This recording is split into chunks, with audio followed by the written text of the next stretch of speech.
numerous patients. Dr. Adrian, welcome. You Yeah, are the tennis doc, and yeah, you're at the net. We can't wait to interview you tonight. How are you doing tonight, doc? I'm doing great. Can't wait. yeah, yeah. Good, I man. likewise.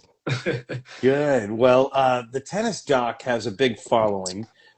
He probably has a lot of patients right there. He's the absolute number one rehab place in Southern Nevada for sure, and big following. Dr. Adrian, how'd you get started in not just being a doctor and what kind Mhm. of doctor you are and all that, Yeah. but how you got started with this special interest in tennis? Because what I gather is you didn't grow up like me and Craig. Playing national level and college tennis and Uh, being a coach. Go ahead, tell yeah. us how you got Yeah. into this, man.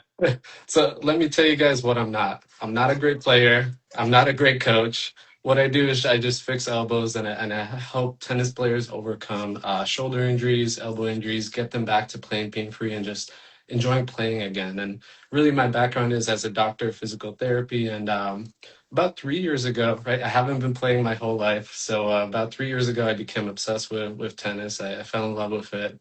And that's where I met my first patient that I helped him overcome elbow pain.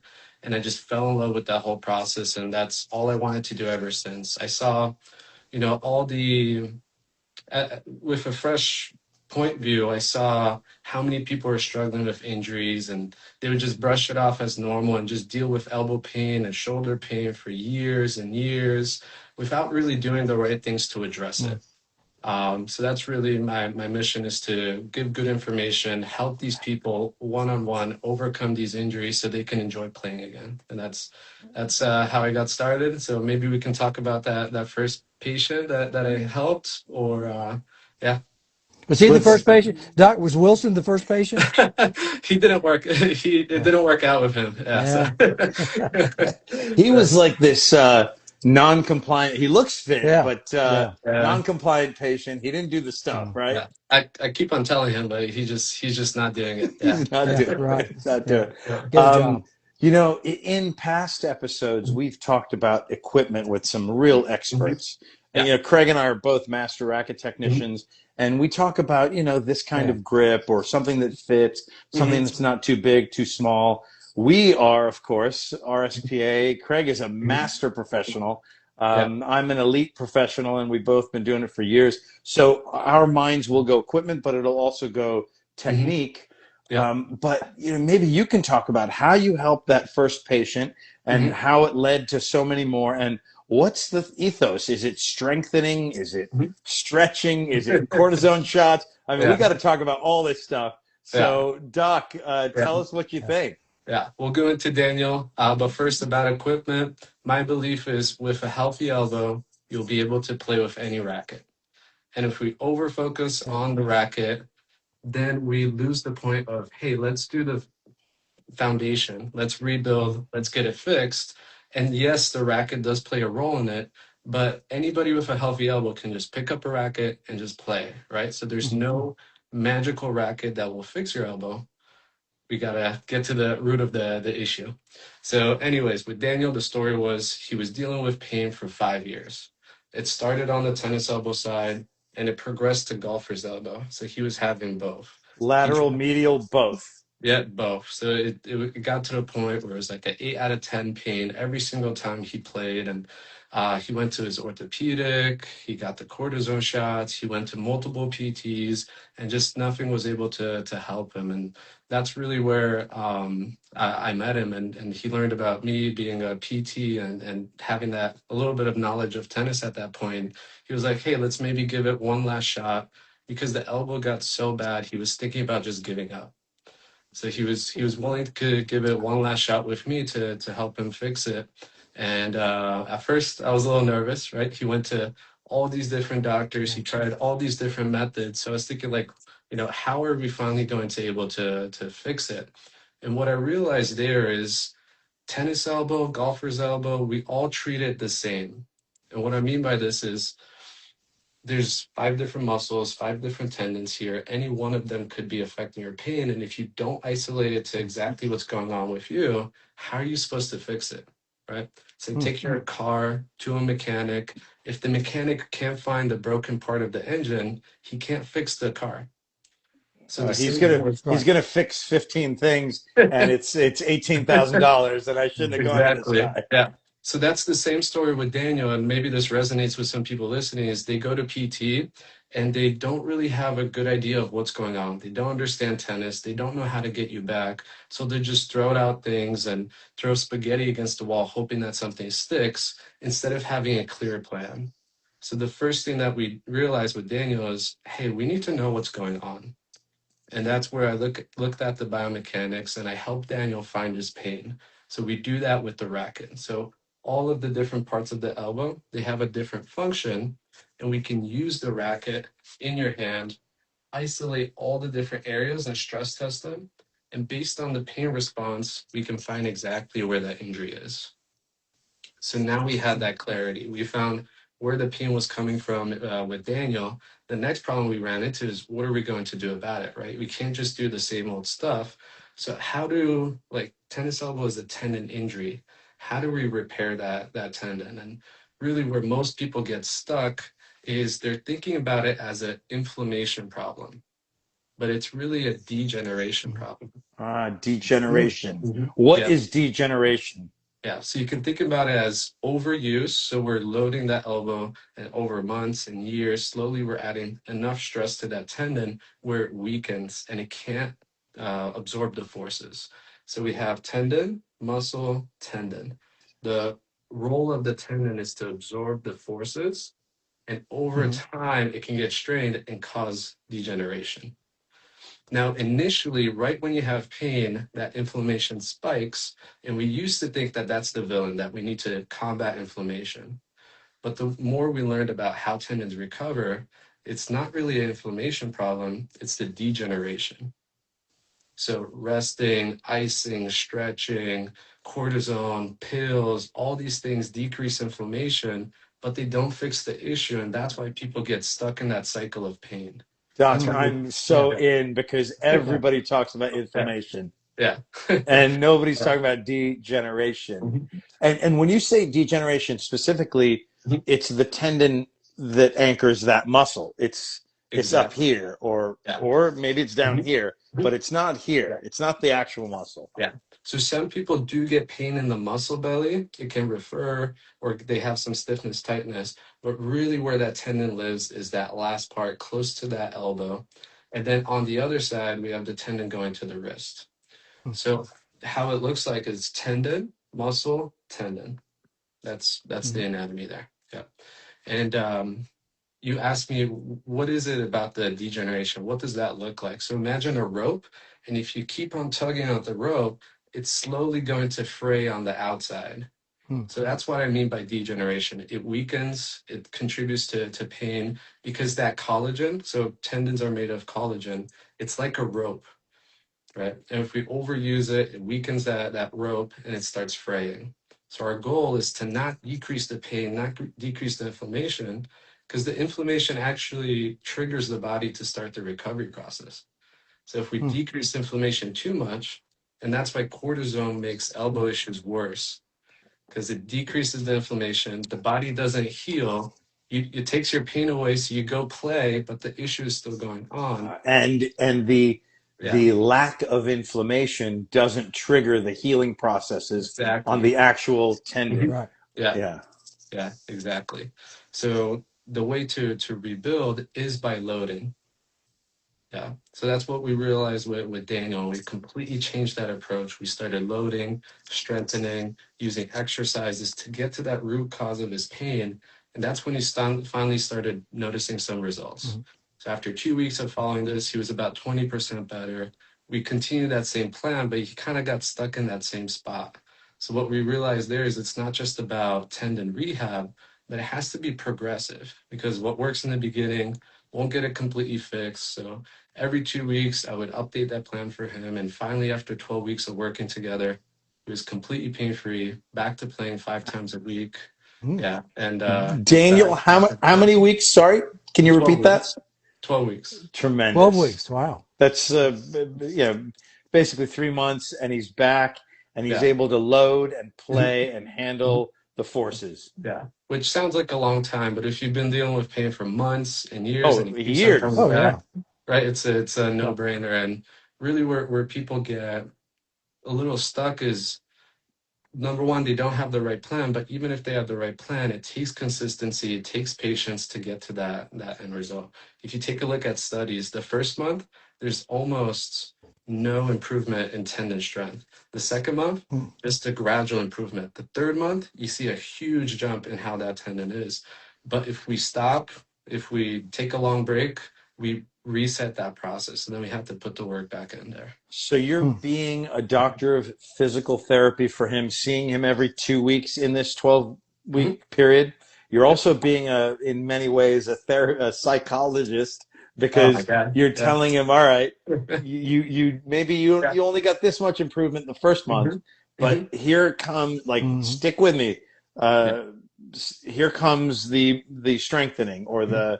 the whatever the opposite of degeneration is, generation, Yeah. for this. Elbow injuries are nasty.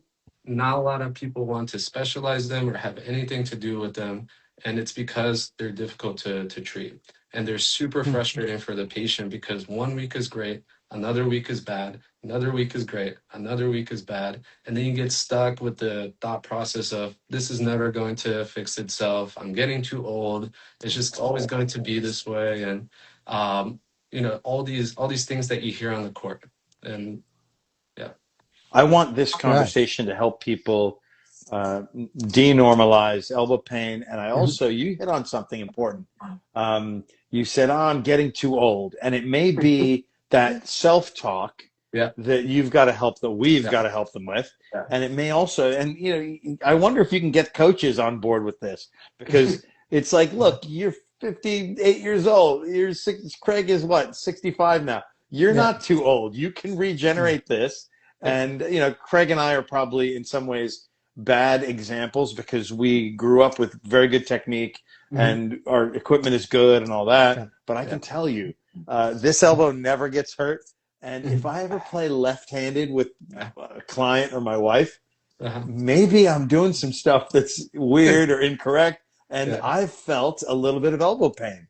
Mhm. For me, it's not as much lefty tennis. It's Mhm. more like I did yard work, and my right shoulder and my right elbow, Mhm. fine. My left one is hurting a little Yeah. bit. Mm. Left Yeah. wrist, whatever. So Yeah. I love this attitude of I'm not getting too old to fix this. I can work hard. So when Yeah. you keep saying the word plan, I'm drawn in.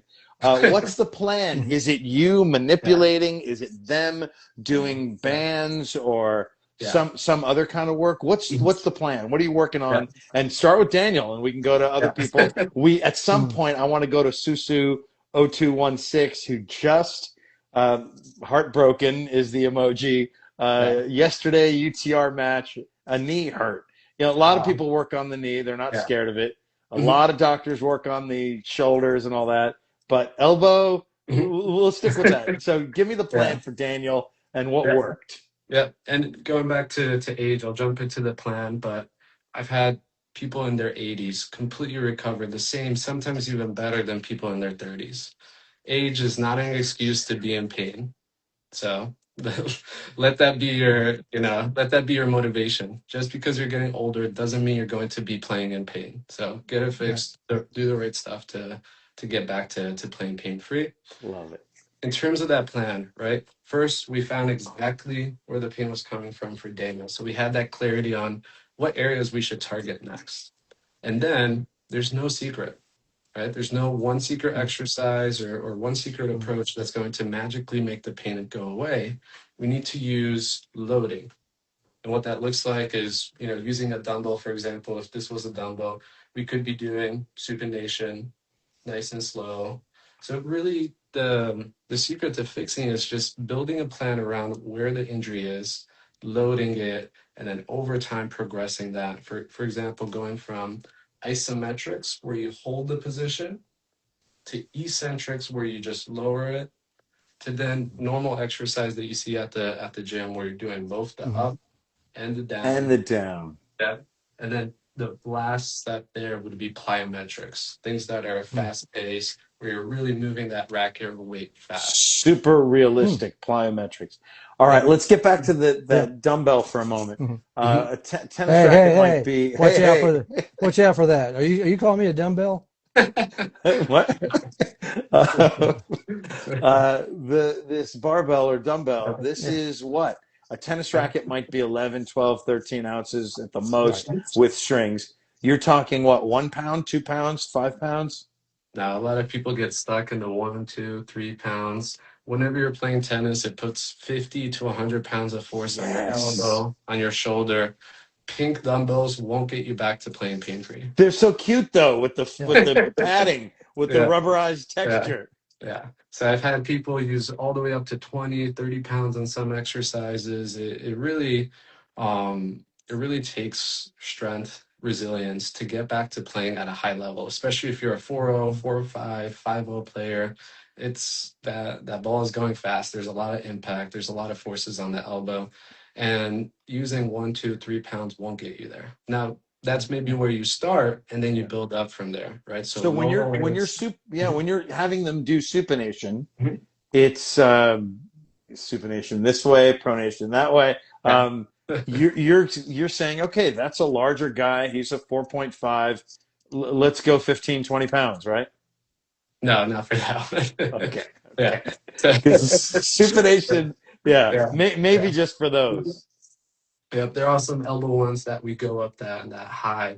I guess the highest I've heard is like, yeah, maybe 15 pounds, like one really strong guy, but that would be the limit for most people. I'd say about 10 to 12 pounds is the end goal. Once you get to that point, Mm. the tendon is strong, you're probably back to playing pain free. But Amazing. because of that leverage, right? We grab the weight from the bottom and we have the leverage on top. Because of that leverage, that weight feels a lot more than just the 10 pounds or so. Absolutely. Craig Mm. and I both Yeah. work with a 10-pound mace, Yeah. and it feels Yeah. 80 pounds because Yeah. it's this long, and Yeah. there's a bulb at the end that's going to kill you, you know. And Leverage. Yeah. in fact, I just did a workout with a club, those kind of Indian clubs with the ball on the end, and Yeah. that's only 10 pounds. But Hmm. wow, I feel really good. That's a good Yeah. sweat too, is Yeah. working with that. So when you have them, we'll get back to Daniel and the plan right now. When you have them doing this, Hmm. is it a tough, is it a sweaty workout, or is it a lot Hmm. of reps, or how do you Yeah. engineer this workout or Yeah. this session with him? Yeah. So really people need clarity. So I work with people virtually. They don't come to see me. So clarity is key. I have that plan designed on the app. So there's videos of me demonstrating how to do it Mm. properly. They input the weights, the repetition, so I can track that.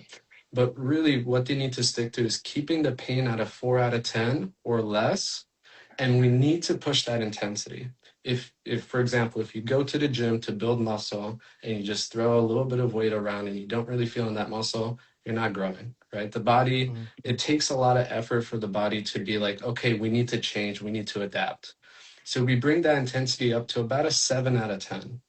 So what this looks like is you get to the end where you're struggling and maybe you could have done two more but not three. So close to failure, it should feel like a good burn in that muscle. It should feel sore, but a good soreness, not like the sharp pain that it's getting worse. So more of that workout type of feeling where we're getting blood flow to the area, where we're stimulating, where we're loading it. We should be feeling it in the areas that we usually have pain. That means we're Mm. getting to the root of it. We shouldn't back away from that. We should slowly lean into that, but just not overwhelming it. So keeping This the is pace. this Yeah. is so opposite of get a shot, immobilize, use a Yeah. sling, No. and take it easy for a week or two. Get This is some the ice. opposite. Get some Yeah. ice and rest. Yeah. You don't get ready for tennis by sitting on the couch. Nope. No. I've Yeah. tried. It doesn't work. Yeah, I just watch Federer and I feel Yeah. better. You know, Right. Yeah. Yeah. I No feel kidding. worse when I watch that. Yeah. Right. like Let how me does he do that? let me ask you a real question, real quick. Just this is a slight variation on equipment. All right. This is Dr. Adrian's MythBuster. Vibration dampers, help or not? Tell everybody what why do people Uh, use vibration dampeners? Is that the biggest myth like AJ does? I think I he's, don't. I oh, don't. yeah. We don't. Explain. Neither one of us do. So yeah, tell everybody that's listening and will be listening on the rebroadcast, yep. vibration dampeners. What do they do?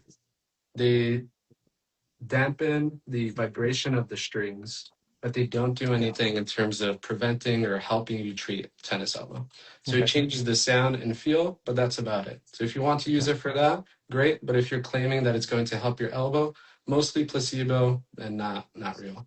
So if we, Because they're yeah, marketed in that way, like this will help yeah, tennis elbow. And I'm like, I don't think it is. And yeah, AJ, but from a real, MD trained professional, yeah. thumbs down, right? Yeah. So I looked at Yes. the physics. If you think about Mm. a tennis racket like a trampoline, right? If we put a rubber thing on the trampoline and we Yep. start dumping, does that change anything? Not a thing. No.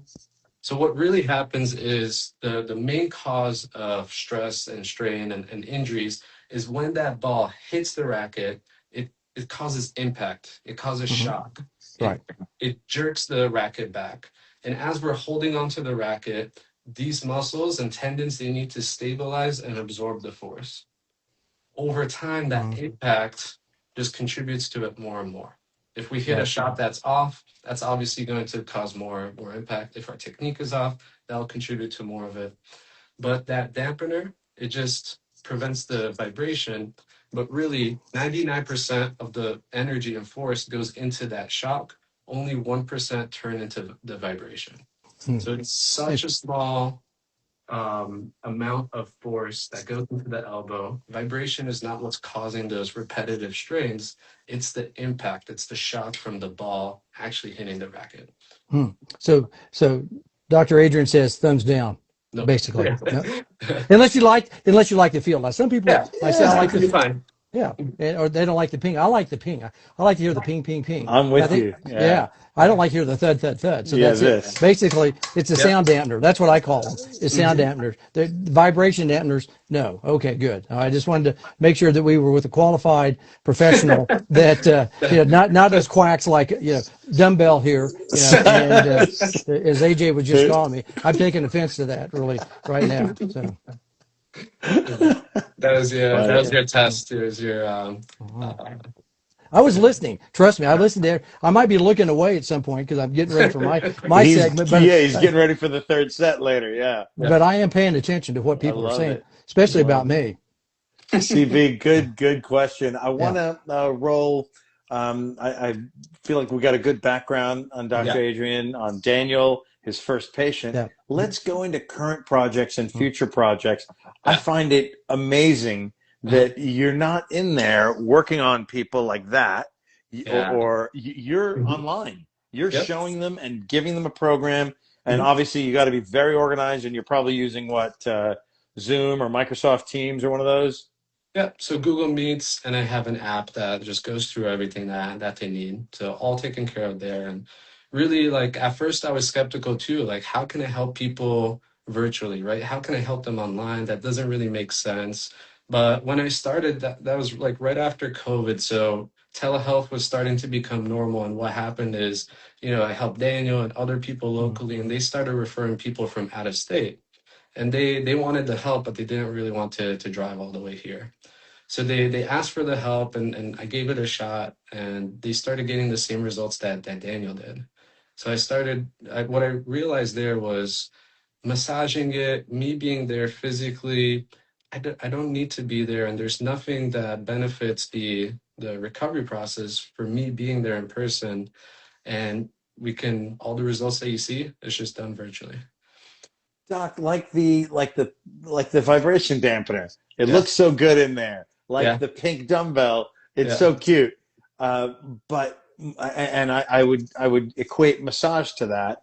yeah, It feels so damn good yep, when you it's do great. it. So people are missing that with you, but they're getting all the information. Do you ever show them how to self massage or to see something that might work?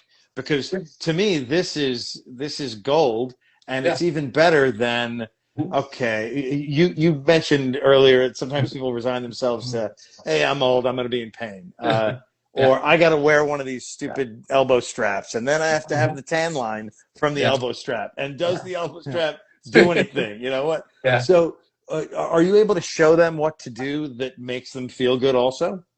Yeah, so there are ways where you can massage it and just manage the pain in the short term. But that's a caveat, right? It's just a short-term solution. You can get all the massages that you want, but it won't get you back to playing pain-free. So it helps to reduce some of the soreness. It helps to mitigate some of that pain. But again, does it get you back on the court? No, not really. And that's just something you can do yourself, right? Massage gun, you can use a ball, roll it out. The roll flex is huge on Instagram now. Everybody's getting that yellow thing and just, massaging their elbow. Right. But does that get the tendon ready for the loading, right? And here's maybe an easier way to understand how loading gets the tendon back to being strong. So imagine a callus, right? And we slowly develop that callus. And over time, the rubbing just makes that callus stronger and stronger and stronger, right? So over time, that developed that strength. The same thing happens with the tendon with loading, right? We start slowly loading it, and over time, it calluses, it gets stronger, it Hmm. rebuilds, and that's how we get it back to playing pain free. And more importantly, that's how we get it back long term, so it doesn't come back in the future too. Yeah. So in terms of tennis elbow braces, I have one video that goes into this and it demonstrates it like a guitar, right? So imagine those tendons, those muscles are like a guitar string. And with guitar, we have a capo, and that capo helps you to lock those strings Up down. here, yeah, or Right. up here, Yeah. or wherever, yeah. So what the tennis elbow brace does is it takes the load off the injured part, and you're supposed to put that tennis elbow brace slightly below it. Hmm. So it offloads some of that pressure by pinning down that tendon. So Hmm. instead of it tugging here, now that strain is a little bit lower down there. It's alleviating that Hmm. strain. So it's a good tool to use in the beginning as we're getting people back to playing with just a little bit of pain, which we can go into that too. Hmm. Playing during the recovery process is completely fine. You just don't want to overplay, don't want to make it worse. But you don't have to completely stop playing. So using a tennis elbow brace can help with that process as we're getting them ready to get back into playing. Good. Interesting.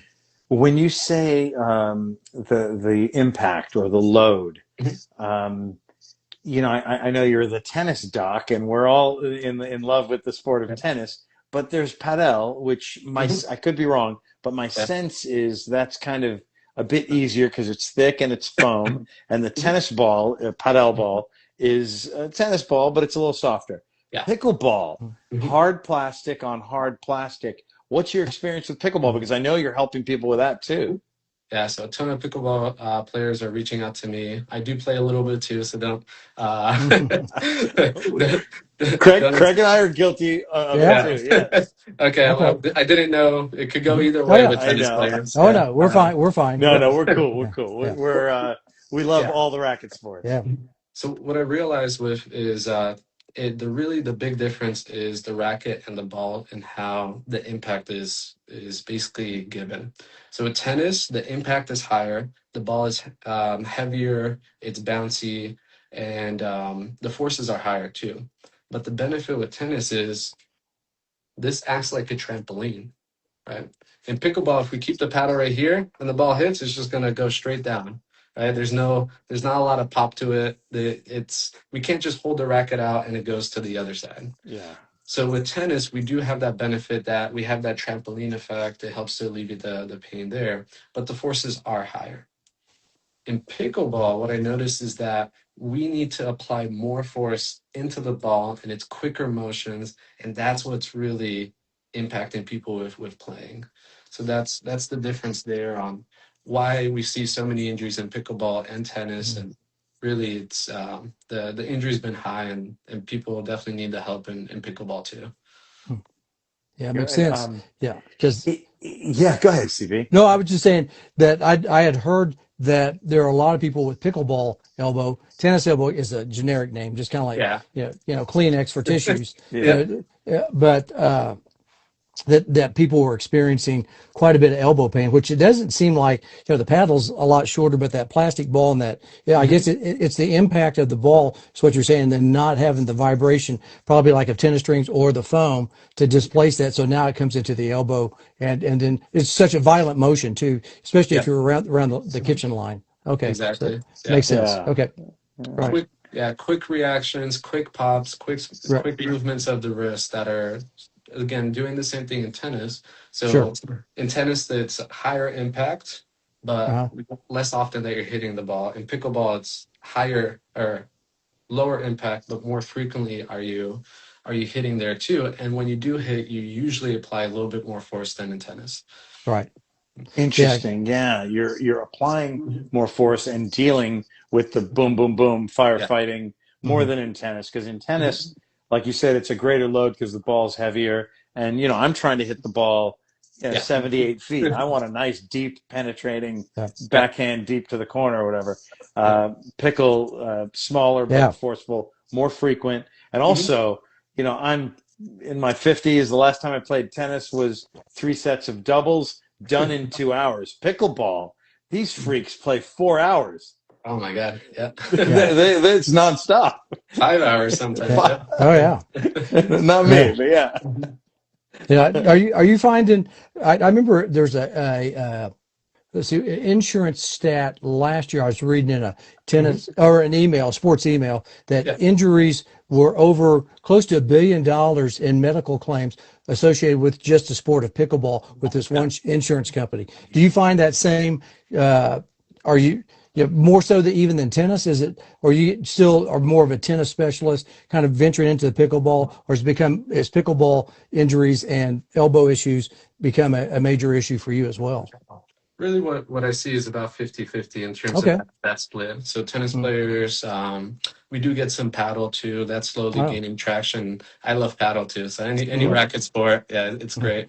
But really the reason is it's so beginner friendly, pickleball. Right. Hmm. And people Yes. are Absolutely. jumping in, becoming obsessed, and they're playing a ton, maybe with not the best technique, maybe with not the best physical ability. Where in tennis, you have to build that up. You can't just Yeah. can't just go in and play. It's more of like an exclusive club where you got to put in the Yeah. work to earn it. In pickleball, I don't know. Maybe we can compare it to fast food, right? You go in, you Mhm. play, you have fun, and then you come back, and people really get addicted to that. And that's why we're seeing an increase in injuries. But I think as pickleball develops into a more established sport here, that will slowly go down over time. So I think it's just Yeah. the rise and the fall that we're seeing. Initial. Yeah. Yeah, that makes Yeah. sense. I kind of equate it to checkers and chess.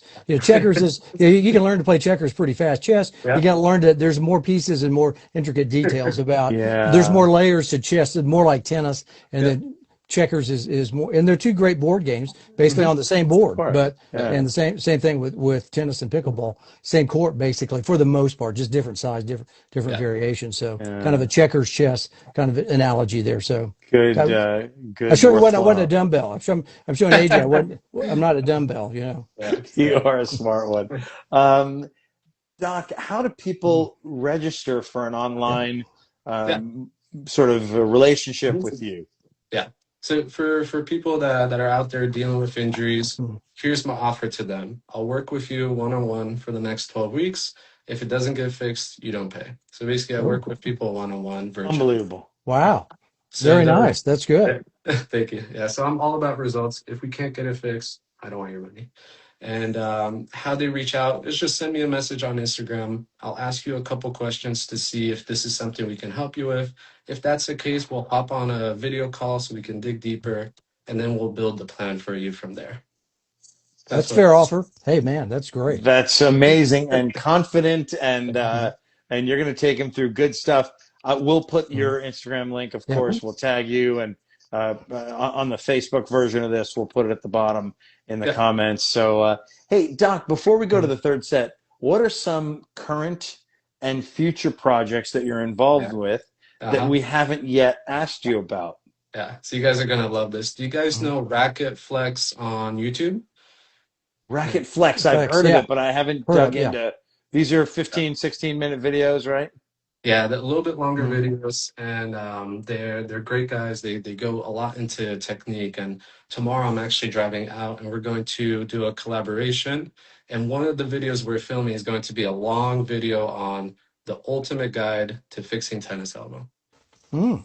Every single thing that we talked about today, Yeah. just breaking down everything, racket, warm up, how to get back to playing, what exercises to do, the assessment, every single thing that somebody would need to fix their elbow, everything that I've learned over the 3 years and 200 people that I've helped at this point, all just packaged into one video with them. They go over the technique. I'm not the technique guy. They go over the technique, Mm. but I go over how to fix the elbow there. That is Yeah, amazing. Shout amazing. out Yeah. to Racket Flex Yeah. guys. Those Yeah. guys are cool. Yeah. If when you're done with the video, Yeah. email it to me and Yeah. Craig, and Mm. we'll Pass share it or along. give Yeah. people a link, or even if it's just a YouTube link. I assume it'll be on their Yeah. channel, Racket Mhm. Flex. Mm. Yep. Yeah. So we'll be on there, and then we'll have some shorter content too to promote it. But really, like, I'm just giving away all the secrets, everything that I know to Wow. help people. Yeah. That's huge and generous. And watch out, Dr. Parzych. You're Mm. going to get a lot of patients from it Yeah. too. Going to get Sure. a lot of exposure. Yeah, there's That's a lot of good. that. It'll be, A lot of gimpy elbows out there. That's for sure. There yeah. are, yeah, It's, yeah. it's like Yeah. an Well, Yeah. epidemic. Yeah. good answers, good stuff, and actionable. And I think people need it. My goodness, in all of these racket sports. I have a Mm. question for you though. I Hmm. know you are so much younger than us, Adrian. Yeah. Um, and maybe this is a question for probably both of you. Certainly, Craig. Did people get tennis elbow back when it was wood rackets? Do people get tennis elbow in squash? So I've had some people from squash, but in terms of wooden rackets, I wasn't there. I know you weren't born. You weren't born when Craig and I started. Mm. Craig and Yeah. I both started in 1973 with Hmm. very similar rackets. He had a Wilson. Mm. Hmm. The man behind you is happy, Mr. Wilson, Yeah. the skeleton. Craig had a. I've hit with it Mm. with his racket when he was a kid. Wilson Jack Kramer autograph. Is that right, CB? Yeah. Hmm. Yeah. It's Yeah. still it's pretty well still in the press. Amazing. Mine's all warped, but my first one, I've hit with it too. And I don't know what is it? We Yeah. just don't get pain from it. And maybe you do, and I'm just Yeah. imagining it, but or maybe I've recently strung Yeah. it or whatever. But so you're saying that whether you're older or younger, squash players have it too. Hmm. Yeah, really any racket sport, Yeah. Mm. badminton, pairs, ping pong, like these sports Wow. that you wouldn't think people would get pain. It's the same repetitive overuse injuries that attribute to it. I And would not have thought that. yeah. Yeah, yeah. I'm sitting there thinking about, you're that's. I'm looking off in the distance, thinking about people with wood rackets back in that time. I'm sitting there trying to remember, over 50 years ago, did Yeah. people have tennis elbow? I'm sitting there going, Yeah. huh? I don't So recall it. I don't know. I'm what I I'm with you. I Yeah, don't recall it, but you yeah. know it must have yeah, existed, and yeah. Sure. my mind is so happy Mm. learning from Dr. Adrian right now. Yep. But my mind is also like, oh, I always go the Yeah. technique or equipment Mm. route, Yeah. and this is just amazing to not just use a 1 pound dumbbell, but to use something to Yeah. do this to do the supination and these guys. Mm. So Yeah. I'm so proud of what Dr. Yeah. Adrian's doing. Yeah. I want him to help, not just 200 people, but 2,000 people. And if we can keep people healthy playing this game until they're 80, 90, that's my goal for Yeah. me. And it's my goal for America or Yeah. the world, Yeah. Yeah. Can Yeah. can I add something about the Would you? Please. what I've heard? So I talked with some stringers, and the common theme that I see is maybe people in the past haven't had as many elbow issues as there are now. And I think what contributes that to a large extent is poly strings. Mhm. And this is not in any way me saying that poly strings are bad, they're going to cause your pain. But when we take a look at the properties of it, it does explain a little bit about how potentially they could be contributing to it. So whenever we have a string, we can have two properties in it. It could be either elastic or plastic, and poly is more Mm. plastic. So elastic means we stretch it and it snaps back to its original Mm. space. So natural gut, it keeps 80% of its elasticity throughout the until it breaks basically. So it has very good elastic properties. So it means that it stretches and it pushes it back like a trampoline. Mm-hmm. With poly, they're plastic. So what happens is when they get stretched to a certain point, they don't snap back. And that's when you get like the dead strings. That's when the racket absorbs more of the forces instead of trampolining it and pushing it out. So that potentially could contribute to some pain. But again, people play with poly, they don't get pain. Some people play with them, they do get pain. So potentially that shift maybe has contributed to an increase in elbow injuries. I've got many use cases Yeah. from the college, Mhm. uh, ranked junior recreational world, but Mhm. my two favorite use cases is Craig Bell's elbow feels great. He uses a multi-filament, Yeah, even though he strings Mm. super tight, and yeah. he hits the crap out of the ball. And he Same uses here. you do too, and he Yeah. uses a pretty thick, stiff, light racket. Mm. Mhm. And you'd think, oh, maybe that. No, his strings are perfect. His Yeah. technique is great, and so he's a non-poly guy. Mhm. My use case is me. The one time I had tennis elbow was the early days of polyester strings. Mhm. I got to the semis in singles and doubles of the Rolex. Back then it was ITCA. It was 5 singles matches in a week. Oh, And back then the tournaments weren't on the weekend. It was like Monday through Friday, and 5 doubles matches. Mhm. And I was loving this polyester. I was hitting the crap out of the ball, spinning it, swinging huge, and the ball goes in. I had tennis elbow because I left the poly in for over a week yeah. because the stuff wouldn't Yeah. break. Yeah. And so if I can add to what your example was about poly, Mhm. poly's great. It's amazing. Yeah. It's like a cheat code. Yeah. But if you leave it in there too long, it's the worst thing that ever happened. The one time I Yeah. had elbow pain, and I had it here on the golfer Yes, side, if you will, Yeah. because it was probably forehands and serves, and I've never had it up here, on the outside. Got it. For me, it's natural gut this way, polyester Mhm. this way, Perfect. Yeah. and it just seems it breaks before it Yeah. dies, and it feels Yeah. crazy amazing, and I get Mhm. all the spin I want. So, Mhm. folks at home, Yep. that was from Craig and me, but it was Yep. really from the tennis doc. So, maybe a little less poly, and if you got to use poly, make sure it's fresh. Yeah. Change it out. That's it. Good, good. Yep. Well, Yep. gentlemen, third Yep. set with Craig Bell and Dr. Adrian Parzych. Let's go. Okay. All right. I was going to give a sponsor shout out real quick. Our first set Yeah. sponsor is Apex Tennis Rehab and Performance. This gentleman right here, he's the sponsor of our first set. So look him up there on the gram or LinkedIn. I'm actually looking at your LinkedIn page right now. Good. And I know you're over there, so you can hit him on all the digits via LinkedIn. I'm sure Facebook. Are you on Facebook too? Not too much. I don't use Okay. Facebook. Mostly Instagram and LinkedIn. Okay. There you go. So, and then our second set is by Racket Biz. Our good buddy Rich Nair just has a fresh issue out. I have not read it, still in my inbox at the moment. So, shout out to Rich Nair and Racket Business, not tennis business, but racket business anymore, Racket Club Business. So, Inclusive and big. Yes. right. And our third set sponsor coming in to the third set now is Master Systems, as always, the great Blair Descaray. If anybody needs any type of court products, any type of resurfacing or surface work, even if you're out of state, call Blair and get in touch with him. He'll shoot you straight. And he probably knows everybody out there in the U.S. anyway. So Blair Descaray, he's our guy with At the Net podcast for third set. He's the sponsor of our hats. We didn't get Blair on there on these hats. Yeah, didn't we? these weren't Yeah. embroidered, so these Yeah. are the Oh, that's logos true. backwards for the Right. It is. yeah, Yeah. yeah, So for it the looks camera. Yeah, for the camera on this one right here. But anyway, all right. So third set, I like to play a game. I was looking up. I'm gonna go fast because I know we have about 15 minutes here or less, to get this thing completed. We play a game called You Don't Stay, which is the tennis game show sweeping the nation, or at least we think it is. And so I want to try to stump AJ because I looked up some information on your background, which is there's a lot out there about where you went to school. I like schools and especially colleges right there. And we've never had this college on At the Net podcast, which is Sacred Heart University. Is that correct, Doc? Is that where you went?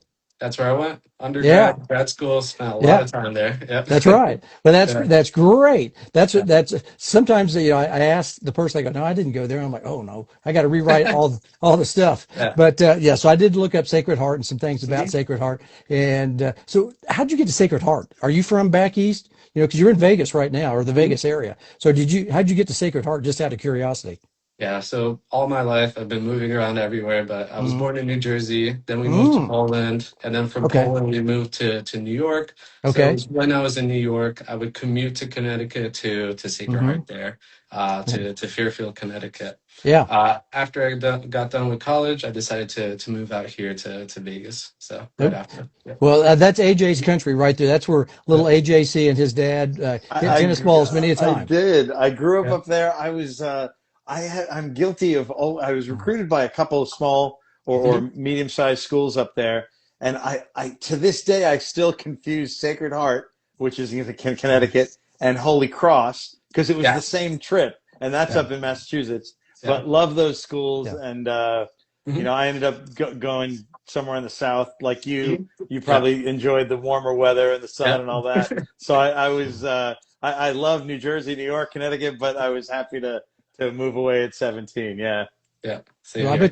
I bet you this time of the year has got to be beautiful up there with the trees changing colors, all Mhm. the different things that are going on. And it might be past the seasons. They're just starting to change down here in the northern Utah, down in the Mhm. foothills, basically. I'm at the bench. And so they're starting to change colors right now. It's a really pretty time of the year to be in northern Utah. In Dallas, not so much. It's still 95 degrees. Yeah. And the trees haven't changed colors yet, unfortunately, for AJ there. We got about 3 more weeks of heat. Yeah. And they never change in Las Vegas. So they never Sure. change. Yeah. There's no trees there. It's just brown. Yeah. Just Tropical Yeah. that's right. desert. Right. Yeah. You got one bush, and that's what you get there.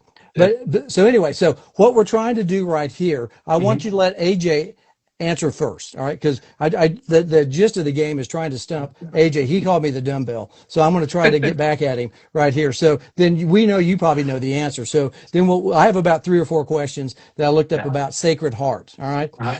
So here we go. All right. So Yeah. hold on for your answer. I'll come to you second, but I'll go to AJ first. All right. Yeah. So on At the Net podcast, we love college mascots, all right? And we love to talk about mascots and just the nature of the mascot. And we know Sacred Heart has a mascot right there. Now, this is a multiple choice. This is the first question for AJ and you, all right? What is the Sacred Heart mascot, AJ? Is it A, the Warriors, B, the Blackhearts, C, the Pioneers, D, the Blue Hens, or E, the Red Devils? What do you think, AJC? Okay, I know it's not Blue Hens, Delaware. I don't think it's the Red Devils for sure. Yeah, what Can you about the go back to Blackhearts? Warriors and the Black Hearts? The Black Hearts. That might be a music reference. It is. I'm hearing Joan This is Jett for sure. that's an Yeah. old reference. Sorry about that. Yeah. Yeah. Warriors. I'm gonna go with Warriors. Okay, tell him what it is there, Yeah. Doc. It's the Pioneers, and The I Pioneers. haven't thought about it, but maybe it fits, what I'm trying to do here. You So That's are a right. pioneer. I love Pioneer. it. Yes, that is. There is a correlation right there. Mhm. So Yeah. good on you right there, Doc. You're up one love on AJ right there in this Yeah. first set right there, or in the first set right there. So the Yeah. second set. All right, this is a true false. Could be a little easier, a little tricky maybe right here, but all right. So I learned something about Sacred Heart. I like doing this. This is great research. It's a lot of fun for me. Sacred Heart has expanded its footprint and purchased the former GE headquarters, AJC. Is that true or false? True. GE. True. Fairfield, Connecticut. I'm going with Okay. true. Okay. What do you think, Doc? Is that true? Yep. I was in that building, yeah, when they Yeah. bought Wow. it. So tell Yeah. us about that. GE. Yeah. I didn't know where GE. I mean, I'm from Oklahoma and Mhm. down in that way. So I had no clue. I've heard of GE, obviously General Yeah. Electric, I think. Yeah. Yeah. And so it was Fairfield, Connecticut. Is that where the headquarters were at one time? Yeah, so it's really on the border of Fairfield and Bridgeport. Okay. So it Yeah. could be either or, but really it was really close to the school, just kind of a Hmm. shuttle ride away. And Mm. the problem with Sacred Heart is they were growing so fast, but they didn't really have a lot of space. Right. So what they ended up doing is, like satellite locations, and Sure. the GE had that huge building, so they Ah. got that, and now they have a huge area where they can have classes and things like that. Hmm. Is that part of the main campus? Is it close by? Can you walk or or do you have to check a You bus or can't something? you can't walk, but it's just a 5 minute shuttle. Oh, okay. Right. So Yeah. there's a bus route that you can jump Hmm. on the school bus and it'll take you over there then. Yeah, exactly. Okay. Yeah. All right. Wow, that's interesting. I did not know that. But did you have you been to Sacred Heart, AJ? Just out of curiosity, have you been up in I've there? only been the one time. I Time. think it was Okay. like fall of '85 when I Mhm. visited Oh, that's 15, right. You said 20 Holy schools up Cross. there. Right. Yeah, Right. Holy Cross, Sacred Heart, Siena, all Mhm. those small Catholic schools up there. I love them. Yeah, yeah. I mean, they got to be idyllic, just the way they all of them look like Ivy schools up there. I'm sure, they, yeah. I don't Oh, know how now, they yeah. figured out who's an Ivy League and who's not, but all those schools have that same traditional look. I'm sure up there, all the campuses and the Yeah. buildings are same structure. That's in my mind. I've never been other than New York City. I've never been up in New England. I wanted to travel up there and look around and see all this. Because I like driving around seeing college campuses, as well. So I'm one of those geeks that besides the mascot, I like to drive. And if I'm going, oh, okay, my kids are like, Dad, cut it out. And I go, no, come on, let's go by, Central Wyoming Junior College. Come on, we got to go see that. There's some good stuff there, possibly. All right, so it's 1-1, basically, or actually you've got one. Two, It's got two for two Adrian, and one for one. AJ. Yeah. There you go, right there. All right. So this is our third question. This has a side note also too, and this is our last question. True or false? Sacred Heart has an illustrious athletics program in the Metro Atlantic Athletic Conference, Mac. and its biggest rival is Fairfield University. What do you think there, AJ? True or false? It's a two-parter. I'm going to go with false. Okay. What do you think there, Doc? False too. Yeah, actually, it's Fairfield. It says on the internet now they just joined the MAC just recently, and Fairfield. I Yeah, wouldn't have known that. Yeah. it used to be Merrimack. I think it was Yes. Yes, and that was one that I picked up on. What's another? Okay, bonus then is what's another notable in-state rival? I won't give you that one right there. This was, I think, maybe in around the Yankee conference time right there. Yankee Yeah, Conference. so it has to deal with a directional school in Connecticut. I'll put it that way. Western Connecticut State, Okay. or when you said directional, my That's mind right. went to those I'm giving you an guys. easier one right there. Yeah. Yeah. There's north, south, east, There's all west, and those maybe central. How about central? Central Connecticut State. Okay. Yeah. So that's their next biggest rival. And then lastly, okay, now this one I'll leave it open because this is kind of the tiebreaker right there. But we know that. Let me see. Let me get back over here and see how this lines up right here. Sacred Heart is the second largest Catholic school in the New England area. What's the first largest? And Boston. it's not. I'm going to go with Boston College. Yeah. That's Okay. my answer. I Yeah. wouldn't know. Yeah. Yeah, yeah, that's BC. Yeah, so I was It like, is. It oh, is. okay. Yeah. I didn't realize Sacred Heart was that size. I mean, it's a pretty good Yeah. size, school, and there's got a lot of students that Division One. Like I said, Yeah. it's kind of like Weber where I went to school. It's a large D1 Division One AA school. I can't FBS or FCS. I get those two Yeah. mixed Back up. then they did Yeah. the football and double Mhm. A. For Yep. tennis, it was just Division One. Yeah. Division One, yeah, and so it's interesting that, like I said, Sacred Heart. They actually, I love baseball. I just picked up also too that the baseball team hired Bobby Valentine, the old Texas Ranger manager, back about a little over 10 years ago. So that Yeah, I was, know him as yeah, Texas Rangers, and I right, grew up as a fan of the New York Mets. And mm, Bobby was a yep. player and then a coach. Yeah, at Sacred Heart, I was like, oh, okay, didn't realize that. So, Yeah. by authority vested in me as the dumbbell of the group, Doc wins 2-1. So we'll 2-1-1. You tied on the last one right there. I All love right. it. All right, we got just a couple of seconds here. I'll make it really fast here. We'll talk. We'll just go to Commissioner of the Great Game. And I'm going to jump right to, usually we talk about music, and we can have you back on to talk about dinner We'd guests and love that. Yeah. things like that. But the shot clock's getting close to us because this is always, I like the show ender because you might have a different perspective about the great game of tennis or any of the great racket sports right there. From an outsider's perspective, looking inside right there. Usually my last question is there any change or changes you would make to the great game of tennis, or let's say any of the racket sports right now, based on your knowledge right there, being a doctor actually and dealing a lot with elbows? Is there any change or changes, or did you see you like it the way it is? Is there anything that professional, amateur, it could be anything? The one change I would make is I came before tennis. I came from a MMA, Yeah. jiu-jitsu background, Oh, and wow. yeah, Okay. jiu-jitsu is very much like tennis in terms of Hmm. like it's chess versus checkers. Yes. And the thing that I would add is coaches coaching on the spot when they're playing. Interesting. So And like why so? having Why that so? that input, having that coach to talk back and forth with, it'll Yeah. just change the sport where it's not as much as it's the individual, but it's the team. Hmm. I think Hmm. that would change it in a positive way because you see so many players get like stuck in their head and they'll get super frustrated and they can't break through that. And maybe that coach, just like in MMA, right? They have those Yeah. rounds and the coach is yelling at them, they're telling Yeah. them things to do.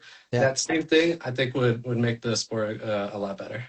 Interesting. Yeah, because Great answer. we've talked about that. We've had that come up, and some have said no coaching, and then I like it. Now, AJ's more the traditional no coaching, Yeah. I think, background. I'm for coaching. I like it when somebody can go out and sit on the sidelines, like in Davis Yeah. Cup, and sit there, Yeah. with somebody walking by, and then they sit there for a minute, then they just move on where it doesn't interfere with play.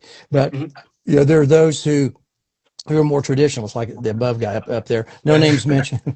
No names mentioned. That like that the sport the way it is. Mhm. But yeah, that's a fascinating, especially coming from other sports. That's why I really wanted to get your take on Mhm. our sport, that we've grown up playing with. We've Yeah. done some other sports, but obviously tennis has been our Mhm. mainstay.